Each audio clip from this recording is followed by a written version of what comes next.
ahead and call the meeting to order. I know I see Larry here and Director Stoffer here, and so we do have a quorum and for this board policy workshop. And with that, I'll pass it over to you, Tracy, to go through our lists of policies. Wonderful. Thank you so much. And we have Darlene and Victoria joining us tonight. All of these policies are under their purview, 5,000 and 6,000. And I felt like this would be a great lottery ticket because almost every one had a little change on it. So we were close to winning.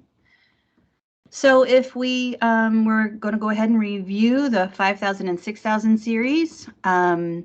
And I just want to call your attention to this policy and audit review tab that's listed under all these, and it will take you to our goal. Look at that, guys. Woohoo!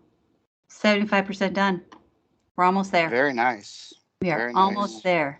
181 out of 241, I think, is what we did.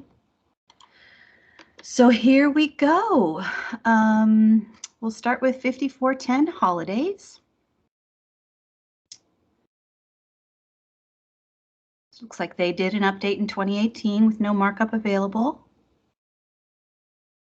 Like obviously I know that with 2018 you wouldn't have seen it on there, but I'm wondering if we can get Juneteenth added to that list, since that was something that was just changed on a state level at least.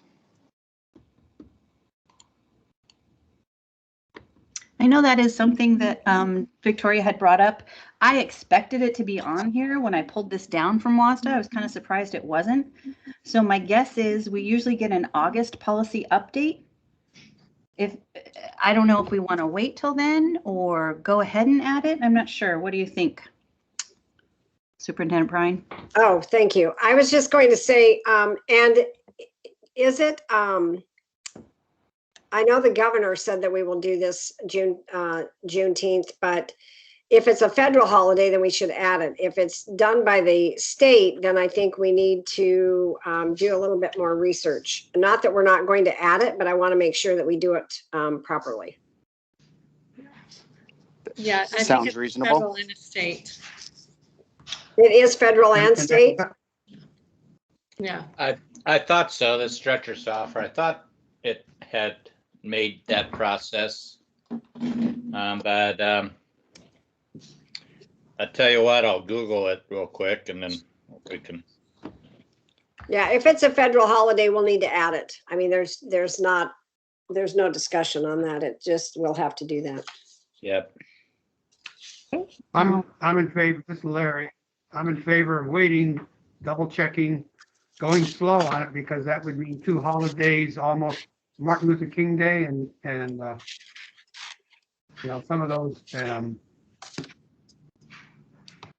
holidays we have to be careful of when we start adding them, because what it does to the school year. I know it's Columbus Day is not on there either, although it's now Native American Indigenous Days, and we don't celebrate that either. No, we don't.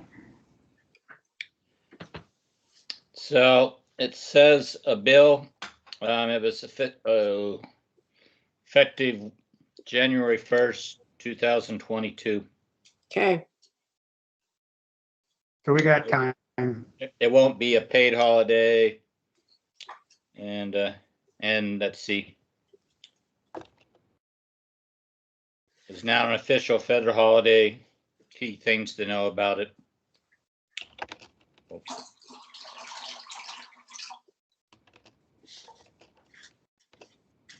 Look, I have made those notes. Our retirement programs, our famous December 2011 update, which means we don't have any markups available.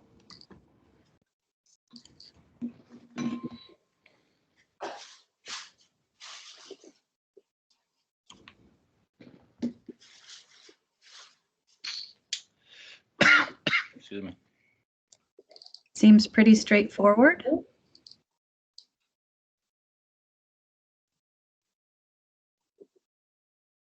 I think that's pretty straightforward still.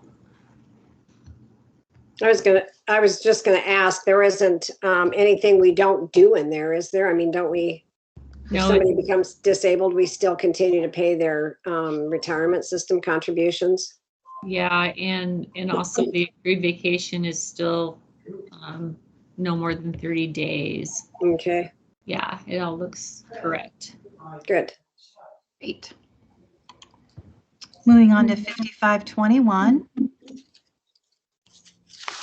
Some changes in summer. Oh, looks like there's somebody in the. I have nothing there but a small editorial suggestion.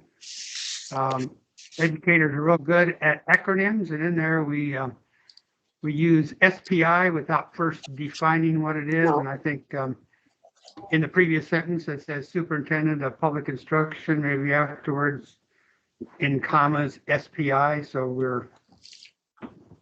Oh, Does that make sense?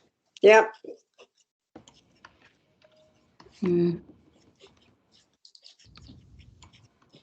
um, catch there, Larry. okay. Sorry, guys, I am letting people in the lobby. It looks like Virginia's going to join us. And hello, Director Koo and Gibson. Hey, good evening. Hey, still multitasking here, but I'm here. Thank you. Okay, I'm just going to make that note real quick, you guys. 5521, define SPI. Other than that, looks good. All righty, I think this is our first markup.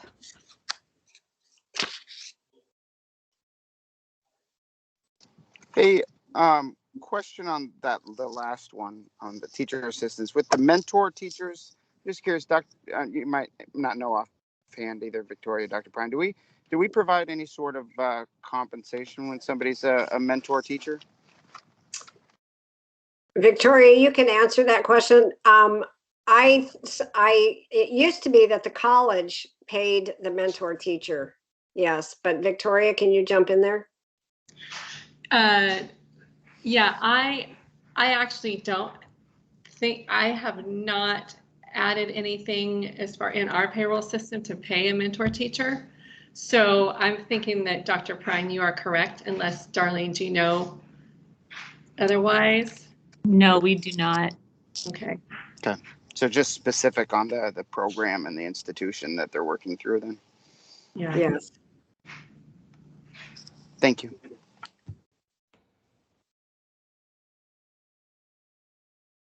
Okay, on to substitute employment. This had some markups.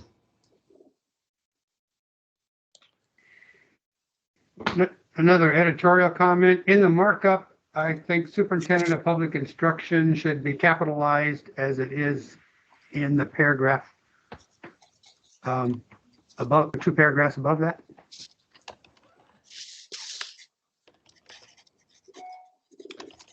But they do have an actual date for annual in this one. Yeah, how Yes, about that? What a concept. Was that a new law passed? Something controversial? I missed it. I submitted a letter on your behalf, Director Jeffries.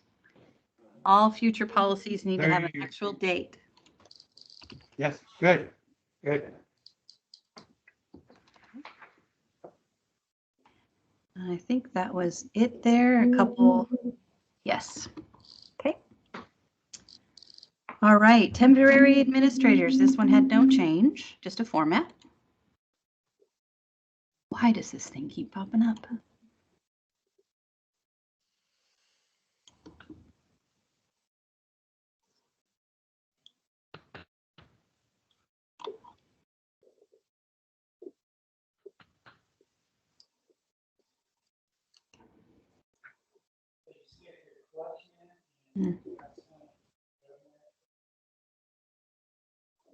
Okay.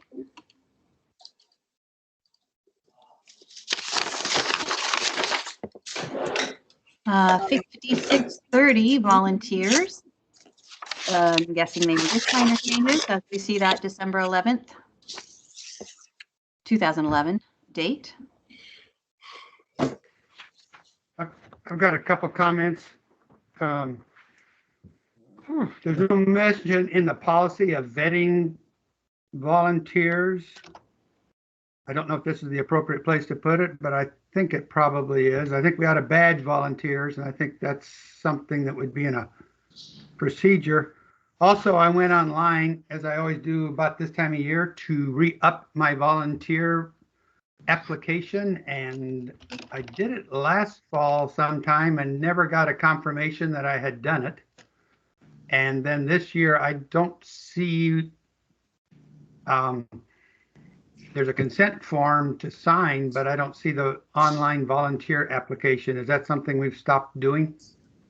Yes, and the reason is because we can't have anybody in our buildings anytime soon. And so we have not encouraged volunteers to sign up. As soon as we are ready for volunteers or outside people to come into our buildings, we'll reactivate that. But I'm thinking at this point, and I could be wrong, but I'm thinking January before we start having volunteers back in our buildings based on information that we're receiving right now, unless something miraculous happens in the fall and cases drop significantly and kids are out of masks and people are sitting close together. Until that happens, we won't be having volunteers in our buildings. Well, I would encourage us to revisit this policy at that time when we start having volunteers back in the building to see if there's anything we want to add to the volunteer policy and or procedure. Okay, I'm taking notes as well. Yes, Superintendent, I'm thinking about our PTA and PTO volunteers. Mhm. Which is mainly at our elementaries and over at OPA. So just how are we managing those programs right now with their volunteer service? Well, all the PTAs, PTOs that we had last year, whatever they did during school time outside under the supervision of staff. And as far as OPA, there were no volunteers at OPA. We allowed parents to come and stand on the sidewalk once while their kids were doing their mission in third grade, their space mission, but we did not have volunteers at those schools because we were not allowing people in. Okay, thank you very much. You're welcome. They don't allow people in, but they allow teachers and students. That's wrong. Then they better put classroom or cameras in the classrooms. Yeah. They can't hear me, by the way. If they can, that's too bad. I'm sorry for their ears.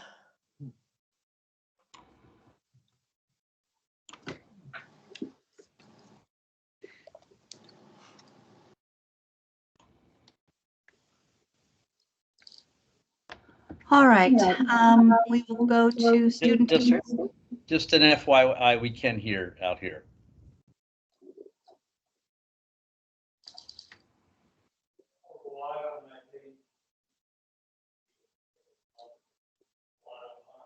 I can hear just fine.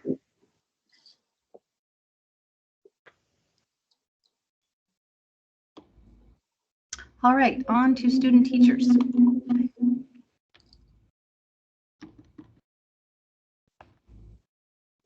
Format only.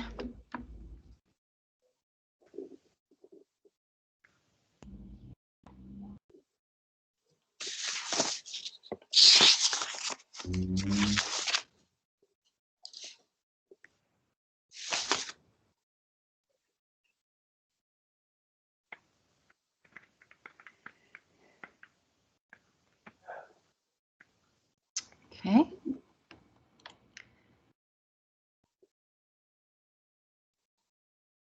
Wow, that was quick. Victoria, we're through the 5,000s.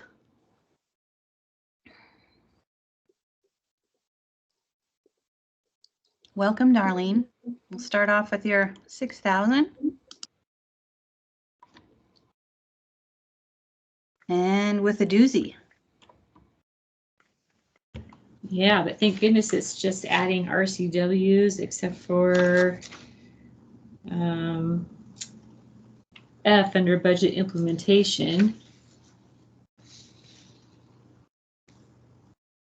And it just looks like what they're just taking out no involuntary deduction may be made from the wages of a staff member except for federal income and all of the things that we take out. And then if there's a court order regarding like a garnishment, those have to happen anyway. Those are mandatory deductions actually. So I'm sure that's why they struck it out, because we're required by law to do that.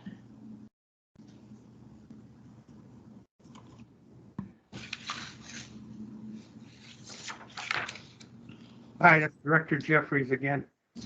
Nothing to fix, except I had to chuckle that under budget notice hearing, adoption and filing, it says the board of directors will meet to fix and adopt the budget. You know, I just kind of chuckled at that word, that fixing the budget, like we are the budget experts and we're going to fix it.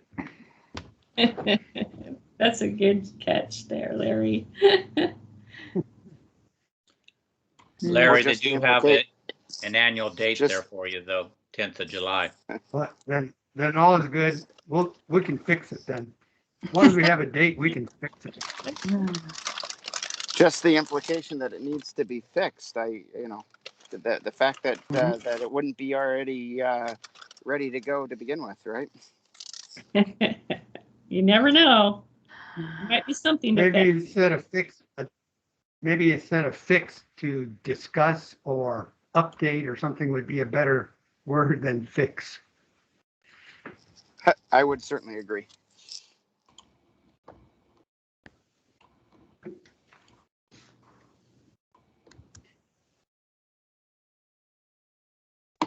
Okay. We are into 6020 systems and funds and accounts, and this absolutely had some markups.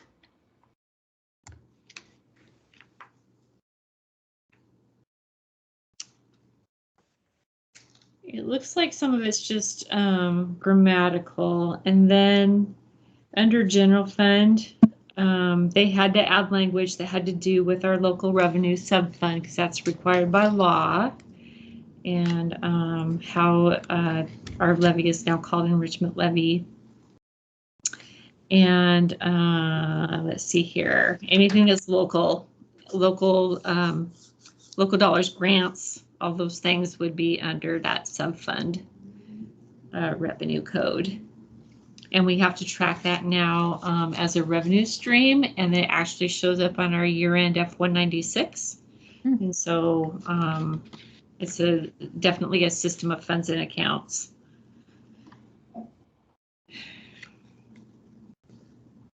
And then under capital projects fund,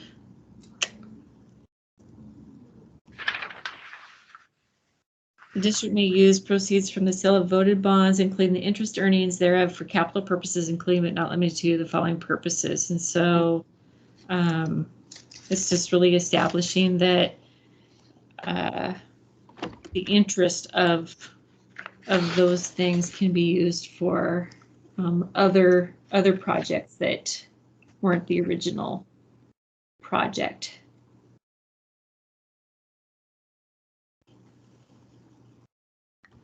Well, this is kind of long. It is. All other money deposited into the capital projects fund may be used for the following purposes, and then they have a long list of what can be used out of the capital projects fund.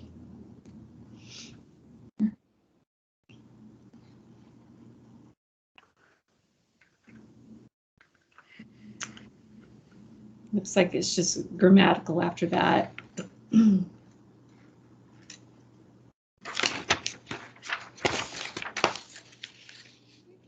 And transportation vehicle fund. It looks like they just made it really clear what may be used out of the transportation vehicle fund. purchases of school buses and leases, and as well as major repairs to buses, which is what we've always done anyway.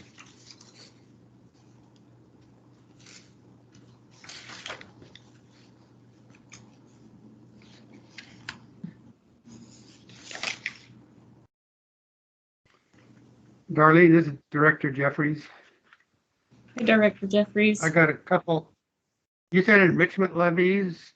Is that a term that replaces EP&O and M&O? Well, you know, when the big legislative session happened, when with McCleary and everything, they changed it to enrichment levy, but we still all use EP&O or maintenance and operation. It's how they wanted to word it, so that's why it's in the policy like this. But it really is EP&O. Because I was wondering, you know, maybe we need, this is our policy, you know, add a definition or clarification. Exactly what enhancement levy means, because we don't use that term. I know I've used it in the past and, you know, was told, no, it's an EP&O. And I go, well, wait a minute. The legislature said enhancement levy. And does that include technology enhancement and those kinds of levies also, or technology levies? Well, the enrichment levy includes like the, you know, those local dollars help us purchase technology for our district. But if you're talking about a levy that's specific for technology, then there actually is a technology levy that you can go out for. But in our regular day-to-day operations, technology is included in what we would use those local funds for. And in this policy, we don't call out or mention technology levy. Is that correct? Correct. Because So we're talking about funds. So if we got a technology levy, that would fall under probably capital projects, because it would probably be large. Right. But I mean, we don't mention technology funds in this particular policy. Does that mean we would be precluded from ever having one? No, I think under capital projects fund, I think it actually states, let's see here.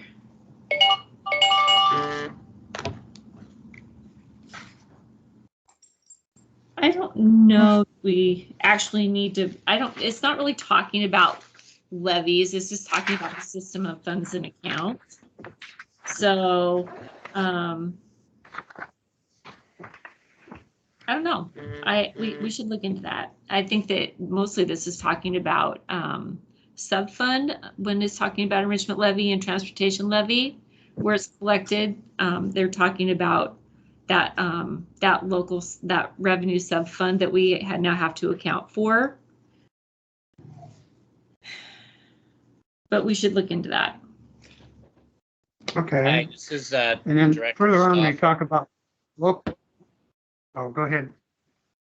It would probably, yes, good to possibly list those, because, you know, there's the 4 levies that we can go out for voter approval between capital projects levy, technology, transportation, and then enrichment levies. One of the problems with language is that the county auditors, your tax assessment, they still list that enrichment levy as the M&O. And so when we're advocating to the community, explaining the difference, because when people see the M, they think of maintenance, though it's, you know, maintenance and operations of school systems.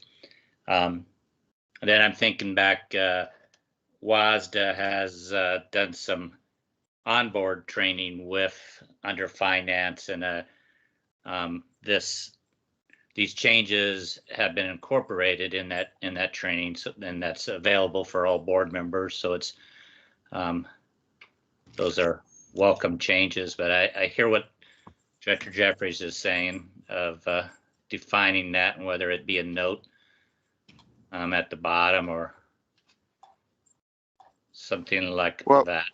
So there's a lot more to the definition under the law with the enrichment levies, because and I don't know that it's stated that way in the law, but obviously enrichment has a different meaning depending on how it's used in what context in education. But the big difference that I know that should be on all our radars, there's now certain rules about what you can and can't use enrichment levies for. For example, it's one of the big changes that happened with McCleary is you couldn't use enrichment levies, what was now known as enrichment levies, formerly known as for the tri-days, which were funded all across the state, as an example. So there are certain rules about what it can and can't be used. I definitely see a benefit about getting consistent language about what we're talking about, for sure, though. Yeah, I'm thinking about the staff member and or the members of the public that are reading this. They wouldn't have taken the WASDA training and or read the legislation. So if there's anything we can do in there to clarify what enrichment levies are and maybe, what they can and can't be used for, but it's already a fairly lengthy document, but maybe adding some kind of definition in there would be a good idea. The other question I had was about local assistance funding, as mentioned in the markup, or in this one. Is that the same as LEA, local effort assistance?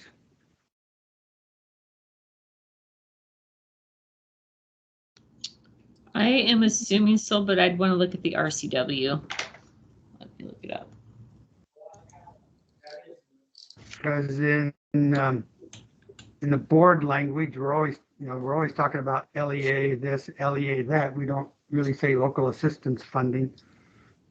Just maybe a definition of terms, and yes, it's local effort assistance. Means there's some.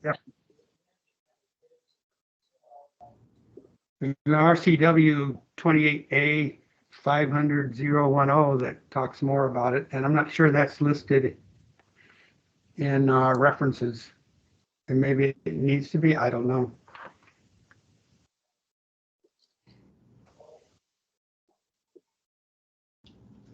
It's listed under 28A .500, and if you just put that in and pull it up, it takes you right to 010, and it is local effort assistance funding purpose, not basic ed. Yeah. So that's why it's separated out there, but that's what it is. Right. So maybe we need to take this to local effort assistance. I noticed that particular RCW isn't listed in our references. I don't know if it needs to be or not. Yeah. Our legal reference.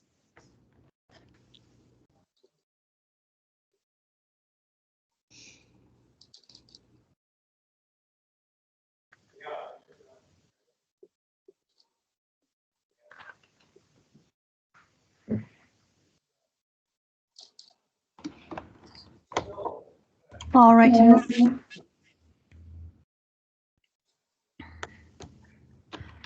All right, we have 6021 interfund loans. Sorry, I'm not sure why I'm reverberating here.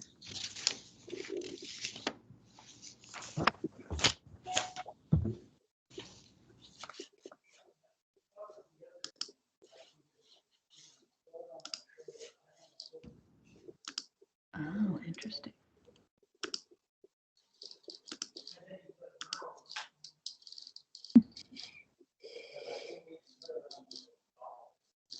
That looks right. It goes along with the rules for what you can do with your 5 funds. Great.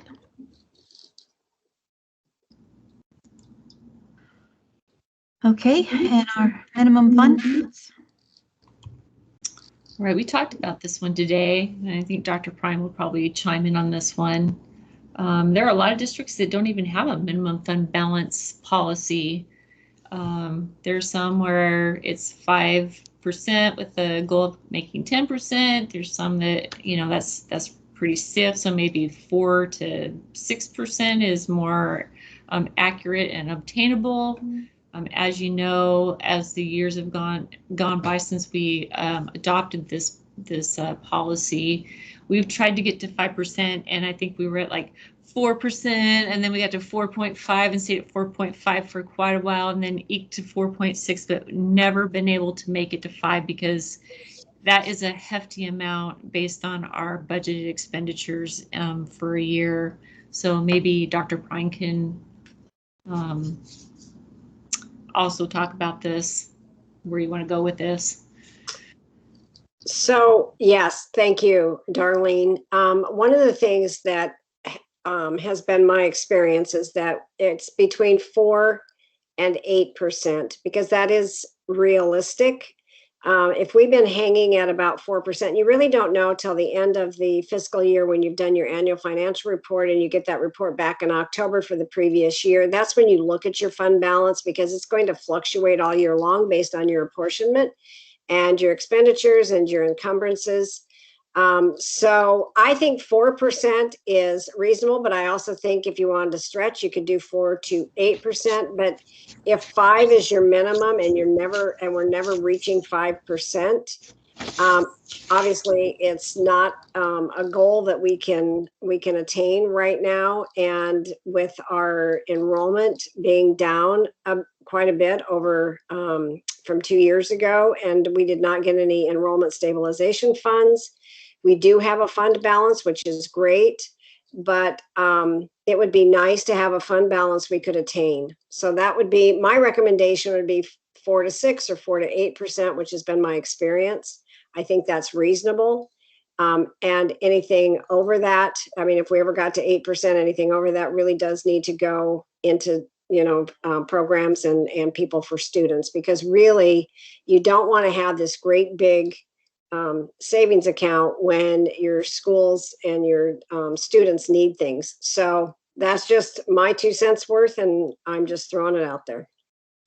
Yeah, if I can weigh in on that, I couldn't agree more, Dr. Bryan. Thank you for mentioning that. I've mentioned this in the past, that I think, and just the framing of it, where it talks about 10% or higher, I also objected to, because I don't want us to look at it as a savings account that we're constantly trying to build, because that money should be going back into the classroom. I looked up Federal Ways just to see if they had a policy in place, and theirs is 3 to 5%. And I know three is way, that would be a very, obviously they're a huge district in comparison to ours. So 3% of their budget or their revenue, I'm sure, is a very sizable amount. But I think the figures that you mentioned, Dr. Bryan, are very reasonable.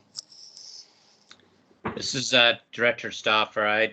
I would be in favor of that if we could see a markup at our regular board meeting. And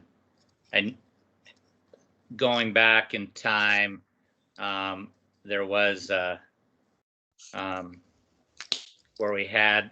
there was a pretty high fund balance, and it was looked at, what are we providing for our students and programs, and so part of reducing that fund balance before was to ensure that things like, the students that are free and reduced lunch, they're not paying for band uniforms, choir uniforms, those extra science books, and things like that. So making sure that it was equitable across the field. So I'm liking the 4 to 6 as being a lot more reasonable. And perhaps we could see a markup of the language at our next board meeting. Thank you. Yeah, I think the question, Director Stoffer, I think it was 4 to 8%, but when you said it used to be pretty high, do you remember what it was before the board got it lower? It looks like the board adopted this in 2018. I was not on the board at the time, but I was on the district facilities committee, and the superintendent at the time, Kelly Shea. And I'd have to go back through the records, but I think it was at 8 or even 6, probably at 8, and that he was concerned when he came in that we have at that time, I think it was 52% free and reduced lunch, and yet we were charging these fees, which were for some quite enormous for various programs type thing. And so I would I don't have any hard copy of that, but hopefully maybe there's something in historical files type thing. But I heard Jane, our Superintendent Prine, say 4 to 6 was reasonable. Yeah. Okay. Yeah, and I had, I've been uncomfortable with this particular policy for quite a while. The model policy this was taken from did use the word target of fund balance of no less than 5%, which I think was kind of iffy. Target of a balance of no less than 5% means whatever. And I didn't like that particular. I would just assume we target for 4% or target for 5%, but get rid of the word target.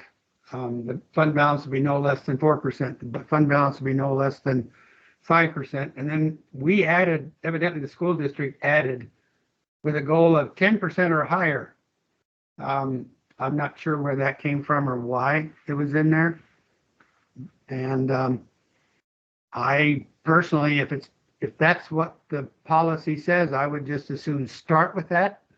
And at the end of the year, it would be, did we make it or didn't we make it? Not wait till the end of the year to see how we, if it's 5%, that needs to be budgeted in early on and make sure we maintain that minimum 5% or 4%, whatever we come up with.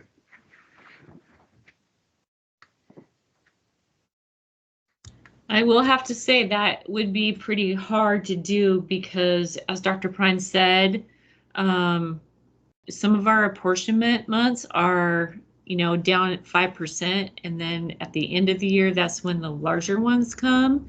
So like June, we know we have a lot of expenditures because we're paying out, the rest of the coaching contracts and whatever stipends that are out there. It's, getting close to the end of the year, there's green sheets, but yet we're only getting 5% apportionment that month. So it's tight. And then when July and June and August come along, apportionment all of a sudden pops up to 12%. So to maintain that, to always have that 5% there in that minimum fund balance would be difficult. And especially if we budgeted our enrollment as we did this last year, and then COVID just kind of kicked us in the side, and our enrollment kept dropping, and then it trues up in January, and then we have to go forward with a dropped revenue from lack of enrollment. All those things contribute to that. So I don't know. I think it'd be great if we could do that, but I'm not sure that we would be able to do that. My interpretation as I was reading this was that it was more of a not a month over month, that this is more looked at on a year over year basis. Is that Dr. Prine, is that your? Yes. So what you do is you look at, for example, we would look at last October, what happened in 2019-20, where did that end? You don't ever want to end with less. And if you can end with more at the end of this year, but like Darlene said, COVID hit, kids, left for a variety of reasons. They didn't come back. Enrollment is our huge budget driver. In a normal year, with everything being constant and you're getting transportation funding and you're driving all the miles and all of those things that add into the budget, it would be reasonable to say, we could maintain this, but this was such an unusual year. So it is year over year, Eric, in answer to your question. And the year over year is when you look at your annual financial report in October, you want to start with the 21-22 budget. We don't want to start with less in our fund balance than we had in October of 20, which would have been the end of 19-20 school year. But then you have to look at all the factors that go into that. So, we got a big shot in the arm with our ESSER funds. So our fund balance should be doing fine. But it is year over year because we don't, it's not like we get the same amount of money every single month. We have to do enrollment, and then we get paid on the enrollment and all the other factors that go into that. And so every month it's a little bit different amount. And so Darlene's right. It would be very difficult to say, okay, we're going to put 4% in the fund balance in our savings account, basically, and we're going to leave it there. And it just doesn't work that way because it's a budget. So at the end of the year, we really know how we did. We track it all year long, and we understand how we're doing. But really, until we get those final figures at the end of the year, all 17,000 of them, that's when everything is factored together and we can see. So it would be very difficult. I mean, we can budget in our fund balance, but my recommendation would be to budget where we ended up the previous year, or because that's really what you have. Thank you, Dr. Prine. We'll add back to Director Jeffries, that second part with the goal of 10%, all that was some members of the board at that time wanted that in there. And so is Director Koo, Director Gibson, are you here? Can you speak to that paragraph to help us? Yeah, actually, yeah. I'd be happy to. And actually, that was kind of driven by Gary Neal at that time. That was some direction that he was thinking that we needed to be in that 5 to 10% range. So we had a discussion about it, but the superintendent at that time was the one that was kind of driving that concept of 5 to 10%, minimum 5%, shooting for 10%. Thank you. So Dr. Prine, what you've presented, and Darlene, I see that as the path forward on this and an update for it. Thank you.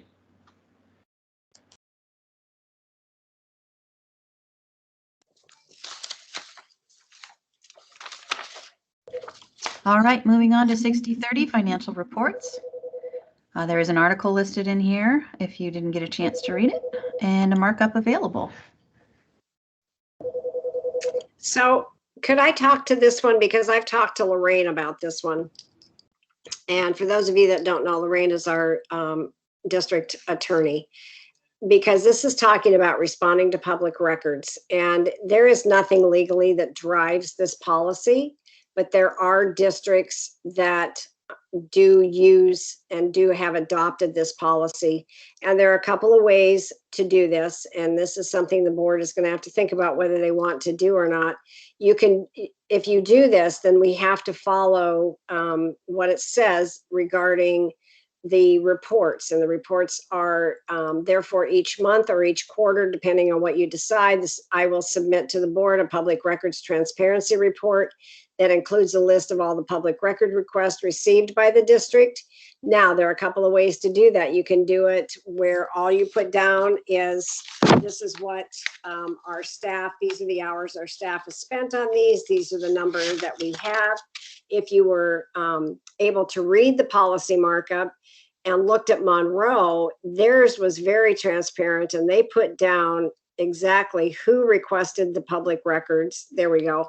Tracy, go back, please. Keep going. Yeah. Where's that list? Go back to the, I don't know, second page or third page, please. Keep going. Keep going. There we go. So this is what Monroe put in there, is the date of request, the person requesting, the request that they made, the status, whether it's in progress or completed, the number of hours spent on the request, the value of the reported hours, attorney's fees, cumulative value of reported hours, total cost to date, amount charged if they had to charge somebody, A lot of stuff is done electronically or amount collected. And then that is how Monroe has done it. So if we decided to do this, we could be this specific. Or if we decided to do this, we can be less specific and just put the number of staff hours, the value of staff hours, the attorney's fees, other costs, amount charged, amount collected, and basically how many requests we had per month. So it is, like Lorraine said, it is not driven legally, but what it does do is it gives the board and the public information about the number of public records requests that we receive pretty much on a daily to weekly basis. We have one staff member that is dedicated to only public records. That's what her job is, 8 hours a day, because we have so many public records requests. So I just wanted to put that information out there for the board. And this is something that I think as a team, we need to decide if we're going to do this, how much information we're going to be giving, and what the ramifications. And what Monroe does is they do the report and then they post it on the website, on their website. So anybody can look at it and get any kind of information that's on there. So I just wanted to bring that to your attention. And I did check with Lorraine, and she wasn't in favor or not in favor. She just said, if you adopt this, make sure you follow what it says, because then you need to make those reports. So.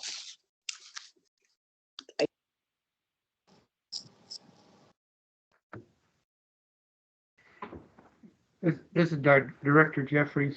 Is that information usually readily available internally, or is this something that would have to be an extra task for our one person to generate on a regular basis?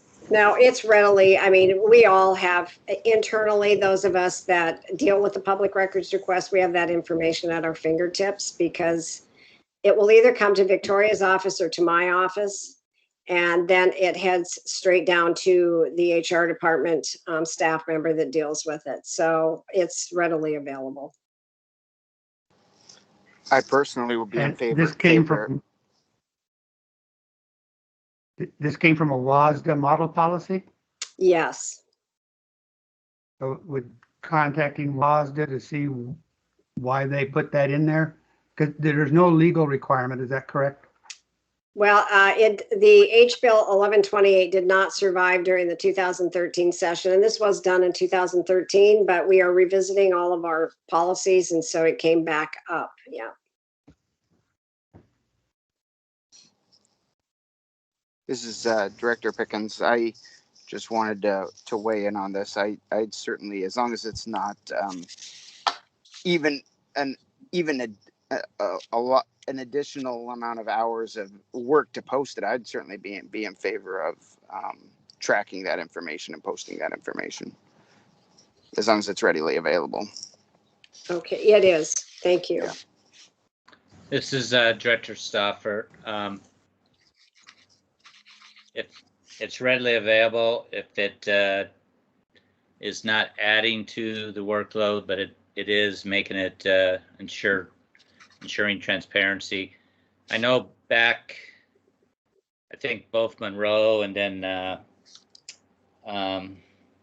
North Mason, they had experienced a high level public records request at a few years back near that legislative year timeframe, and which it kind of connects the dots there of WASDA's background and trying to connect the dots mainly. So I would be in favor of it being available if it means posting it, if that's a clear workable item. I'd be in favor of that. Thank you. This Director Gibson,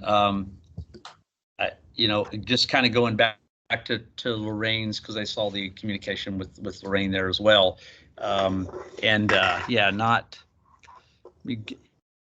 good to share and be transparent with the information. Again, to Lorraine's point, just making sure if we say we're doing it, we have to do it, because if we Right. don't do it, we have a gotcha. Agreed. Yeah, that's always the concern is, we have a great team moving forward now. 5 years from now, we still have the rules, and we have a different team of people here. We still have to make sure that task is being done, or we're going to have more than just a public records request. So I agree. So if the board approves this, if they adopt this, we will make sure that there is a system in place that carries forward whoever is sitting in whatever chair. Just part of their duties. Dr. Prine, this is Director Jeffries again. Monthly, quarterly, does one of those make more sense, less sense?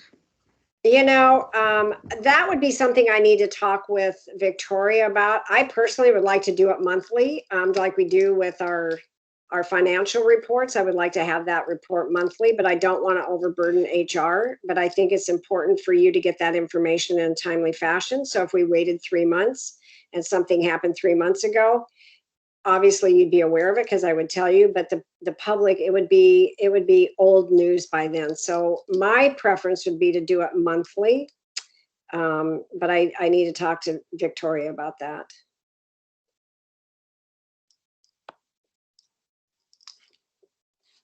Thank you.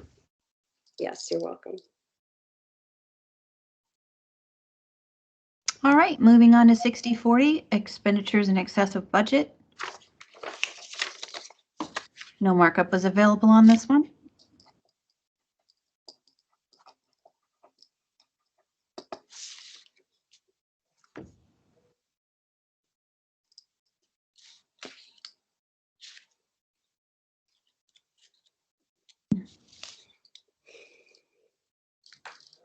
I think this is Director Jeffries, this is a good one for the board and the public, that we can be held civilly liable for knowingly messing around with the budget. Or should I go back to the term fixing the budget if that becomes manipulation instead of improve?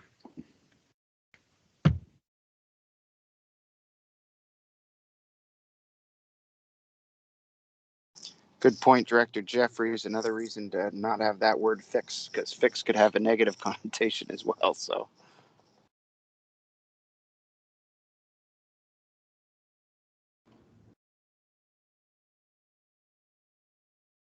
All right, and 6100, revenues from local, state, and federal sources.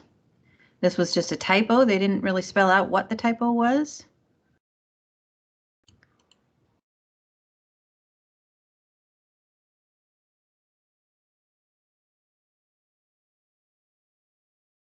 Is this one referenced in back there to the beginning when we were talking about enrichment levies? Because this one provides a lot of definition that maybe Director Jeffries was looking for.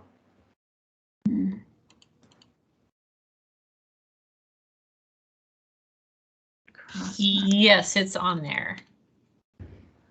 It's under cross references on that first policy we talked about. Oh, there we go. Thank you. Great.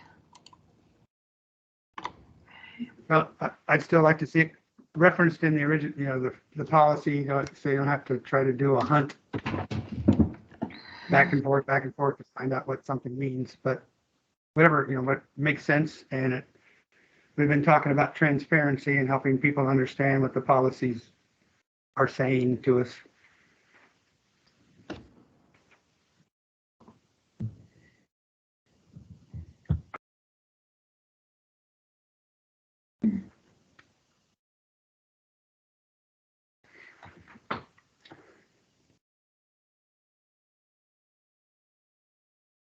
That's a big one.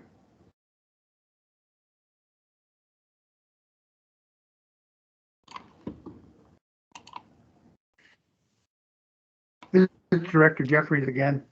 When I was researching this one, 6100, I also found 6101 and 6106 about federal cash and allowable costs for federal programs. Is that encompassed in our 6100, or are we missing a couple policies? I mean, it looks like it's in there now. They weren't in there earlier today.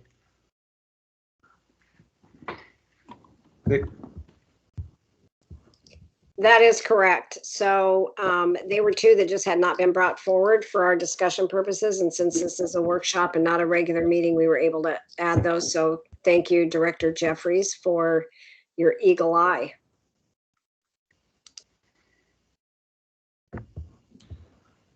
Does that mean he's going to add a eagle to his elephants and what else in his room that he has? Stuffed animals? Yeah. Yeah. For those that I haven't explained, I've got elephant and a gorilla for the elephant in the room and the 800-pound gorilla in the room. Oh. Stuffed animal. Maybe I'll have to get the eagle eye. Or another appropriate stuffed animal. We much appreciate that eagle eye, Director Jeffers. Most definitely. This is the 6101 that was missing earlier. I would love to play that off, that I was just trying to put an Easter egg in there for you to find, Director Jeffries, but you had my back, so thank you very much.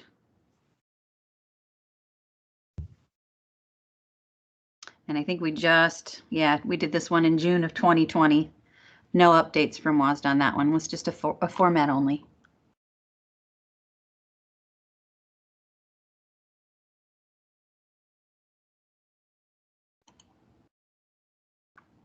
And 6106.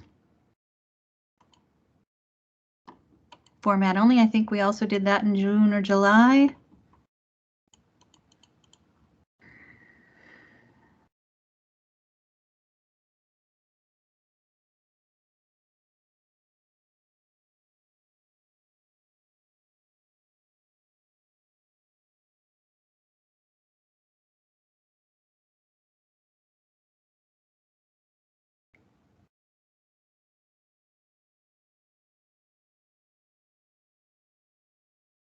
Yep.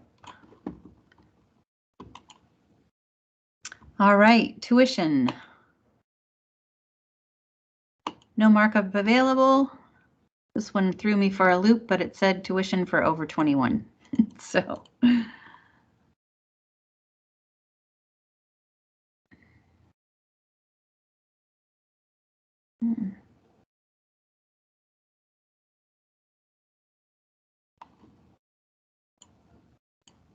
I do believe we charged for summer school at one time in the past, so looks like that's legal. Yes, that was one of those, I think that Superintendent Kelly was, we're going to cover that. All right, 6112. It did have a markup here.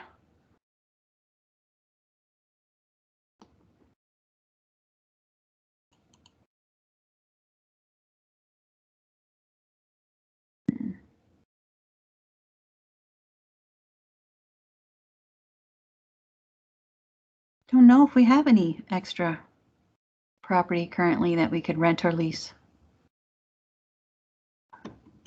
Well, we do have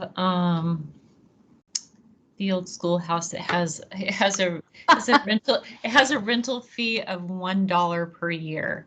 That's right. I forgot about that.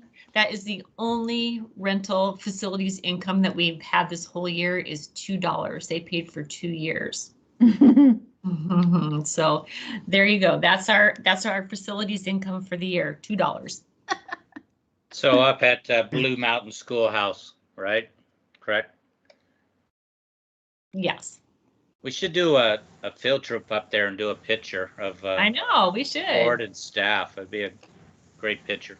Yeah. Darlene, who's the tenant? You can hold on. I'd have to go back. I can't remember. I'd have to go back and look. I think it's like the Pioneer Garden Club, and then they keep the premises I think up. so. I think that's exactly right. It's someone who keeps up the grounds up there. Got it. Yeah, Thank there's you. a nice cemetery. They recognize veterans up there, and the lawn's always mowed. We could take some paintbrushes as board members and go up and paint it. Maybe. I actually have something that has to go with this, and it has to do with a young man who is an Eagle Scout, and that he wanted that to be a project, and I was tasked with bringing it forward to Dr. Prine when I came back from vacation here this week to see if that's something appropriate. So you might not have to take a brush to it, but we'll see. We will join in and help him out. There we go. Very cool. I think in there an outdoor education site next door to it also. Well, there used to be it was a DNR forest learning in which both Port Angeles and Sequim, and they could hold forest education programs there. It's been a long time. Not that it has anything to do with this policy, but historically that was a separate school district at one time, and then it got incorporated into Sequim School District. Is that correct? I do not know that information.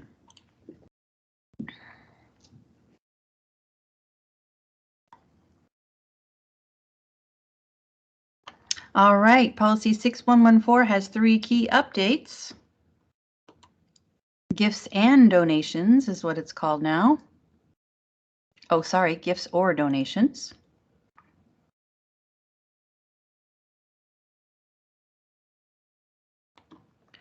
Generally, this space right here says $1,000 or greater.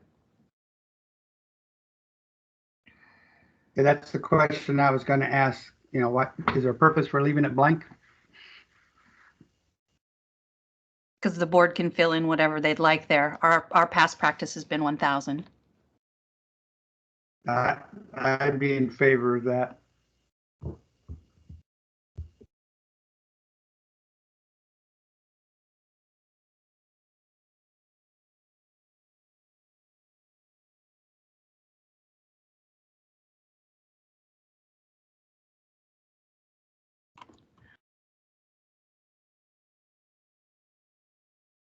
It's nice they added this language about the GoFundMe.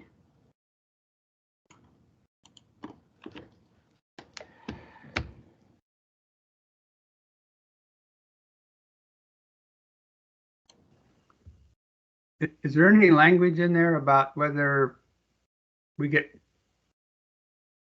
I guess there's no significant, we get the money from whomever. It doesn't have to be a 501(c) or something like that. That would be correct. We can take, as long as, Tracy, can you go back up to the top of this? Mm-hmm. As long as the acceptance is not from an inappropriate or unsuitable, it says the board will not authorize acceptance of gifts that are inappropriate, which carry with them unsuitable conditions. So it doesn't have to be a 501(c)(3). It just has to be appropriate and suitable for what our purposes are.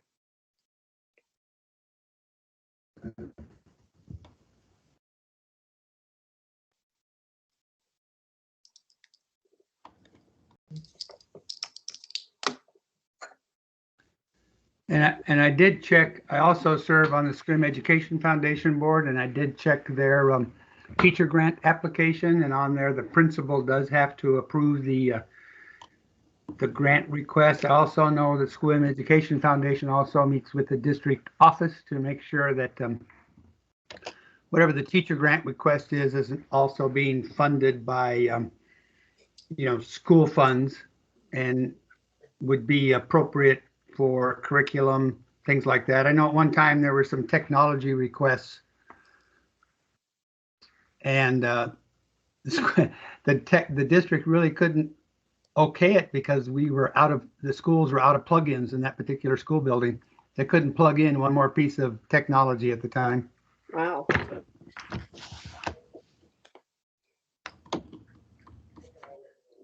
Alrighty, 6120 investment of funds, no markup available.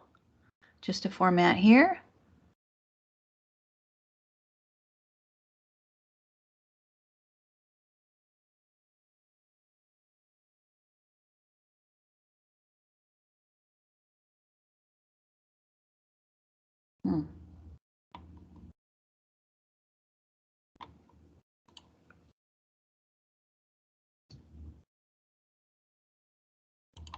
And 6210 does have a markup available. Looks like they changed it in 18.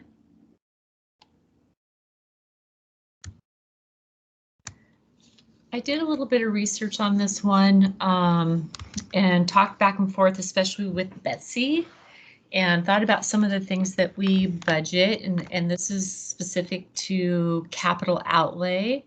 So when the aggregate total of a requisition exceeds a certain amount of money, then then the board approval comes in. And so capital outlay, it has to be at least a one item thing has to be at least $5,000 to even be considered capital outlay in the first place.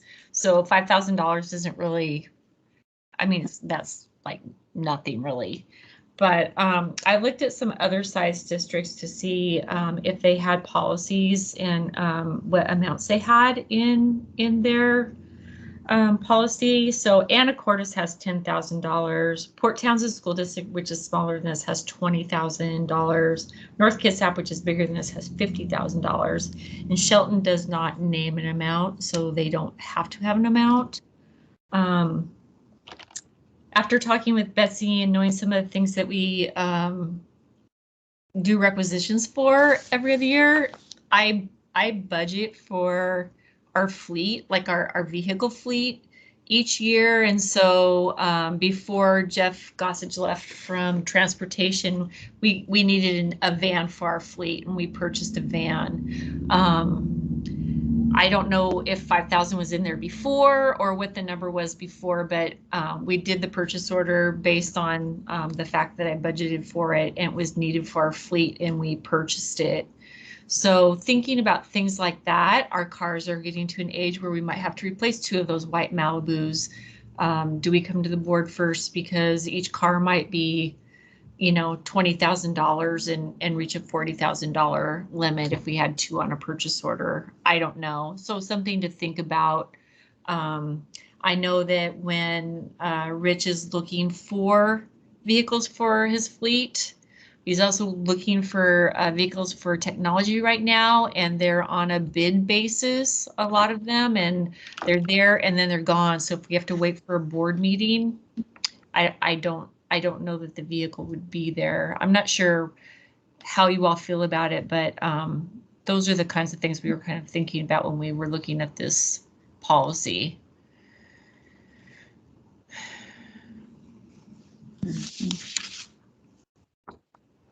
If we had a number, do you have if we were to go to include a number other than 5,000, do you have a number in mind?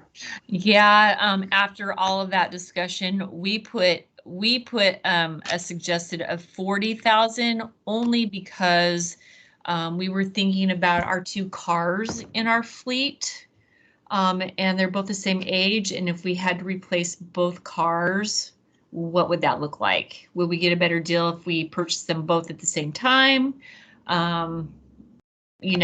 Even if we purchase them from the same place in the same year, that counts towards that aggregate total of a requisition. So that's what we were thinking about.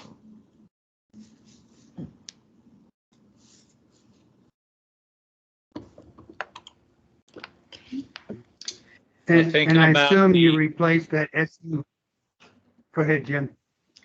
Yes, I'm thinking about the car that Director Jeffries and I had to push down the street. That's what I was going to bring up. Our students or staff in that anymore, and it should be replaced for safety reasons. So. Yeah, I try to put something in our budget each year so that it can start to be just like some of our other items like furniture and technology on that rotating basis. And have also has transportation on a rotating basis for some of their bigger purchases. So I try to build in something each year so that if a vehicle needs to be purchased, it's already been budgeted. Nice.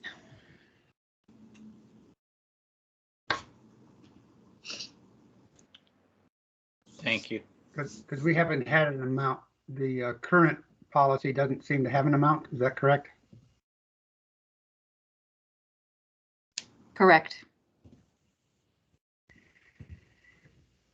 Yeah, the fuel pump went out on that car on East Washington, and we had to push it down the street to find a parking place. And some kind citizen behind us jumped out and helped us push it because we were blocking traffic.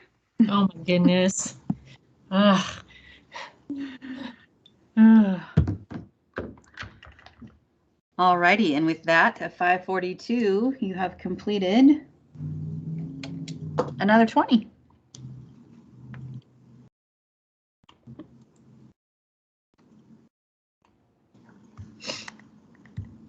Nice work. Thank you all. We just Thank need, you. And thank you, Tracy, for all your hard work. Thank you. Darlene and Victoria for your help and advice. Yes, most definitely. Everybody, think all involved. Well done. thank you. We just need Brandino and Eric to stick around for a little bit. Do some agenda planning. Okie dokie. Thank you all. Thanks, y'all. Thank you. Night. Thank you.